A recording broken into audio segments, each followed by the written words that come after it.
Some of them go straight to Dennis Maslo, who runs a computer recycling center. He's here to tell us about the security steps he follows to ensure that when you give him this, you're not giving him your credit cards and all your personal photos and all that stuff. Dennis, welcome. It's good to have you. Thank you. What's the name of your recycling center? Computation. Computation.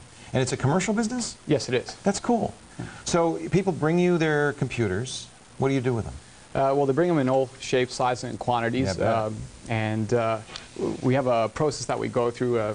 We want to ensure that they're taken care of in an environmentally sensitive manner, but as a baseline guarantee in terms of the privacy of their information. Any working hard drives are formatted, and if they're not working or usable or if they're obsolete, we ensure that we mechanically destroy them or demagnetize or degauss them. Do you run a big magnet over them? Essentially, yeah, that's what happens. Wow. Yeah. Wow. How many, do you know how many people come in with hard drives with stuff on them? Like most machines we get are still with their hard drives, yeah, like, yeah. You know, upwards of 75%. And the data's on there and... Yeah. Perfectly intact. Is it that people don't know?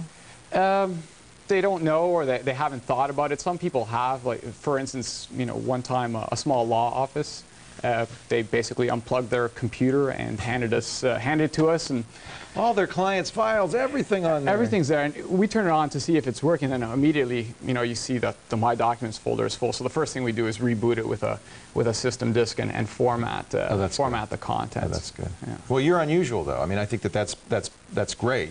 Yeah. But I mean, there's plenty of people who would take advantage of a situation like that. Well, for sure, privacy is definitely a growing issue, and yeah.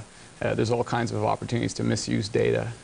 What do you recommend people do if they do want to donate or destroy a computer? Well, it depends on how much effort they want to apply and, you know, how much technical capacity they have on their own. If they can find an organization such as ours, then we can guarantee... Give it to them.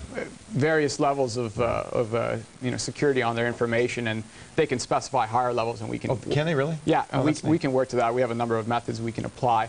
If they're more the do-it-yourself type, they can certainly format or take the hard drive out and you know, use it as a bookend or whatever the case may be. We have quite a few in my house, just like that.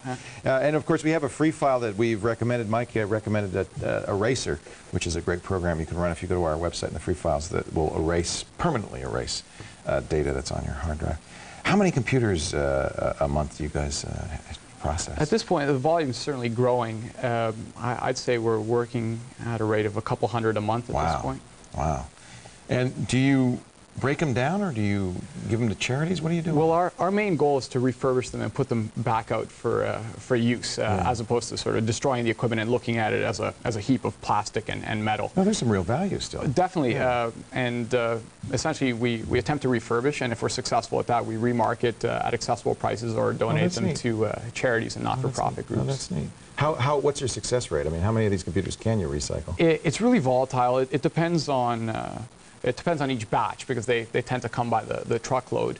But I'd say on average 50%, something along those lines. That's pretty good. Yeah. So a lot of your business is from companies that are just getting all new computers and they just get rid of them all at once. Or they're cleaning house. Spring comes and you know, the closet's full and it's time to clean it out. The CPU is one thing, and certainly there are ways to deal with that. What about monitors? Those must be hard to deal with. Monitors are probably the trickiest component. If they're still working, we have an extremely savvy masters of electrical engineering working for us, and give him a voltmeter and a soldering iron and he can fix just about anything, and he's rude to toss anything out, so he'll hang on to things for dear life and fix just about anything. But great. If we can't get them working, there's definitely hazards in the monitor. There's lead lining the glass and gas in the tube. And then we take special precautions and send them to places that have bag houses that sort of suck in the vapor and separate everything out and reuse the metals. And you got to be careful, because they'll implode if you break the glass, and you can have all sorts of problems. I've seen glass fly hundreds of feet from a monitor that's imploded. Yes, they can be dangerous. They can be really, really, really dangerous. Well, I guess the bottom line for anybody who's paying attention is that you can recycle your computer. Wherever you live, there are companies that take these, will recycle them, attempt to make good use out of them, or at least dispose of them in an environmentally safe way. You shouldn't just put it out on the street or put it in the trash, because that's about the worst thing you can do with them. Avoiding landfill is definitely a key. Well, there's leads in here, as you said. There's all sorts of heavy metals and just some nasty stuff. So zap the data, erase the hard drive, and call a company like Computation to get your system recycled and maybe even get somebody who can use it.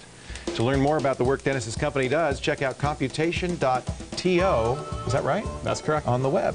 And how'd you get .to? I like that. Who's .to? .to is the Kingdom of Tonga in the South Pacific. I love it. That's not where you are. No, not at all. It's the Toronto thing. I get it. That's right. Why not, while you're surfing, why not, we should get callforhelp.to. Let's call Tonga right now. Why not head over to the Call for Help website? We're just plain old .com, callforhelptv.com. You'll find out from the show notes more about how you can dispose of your hardware safely and sanely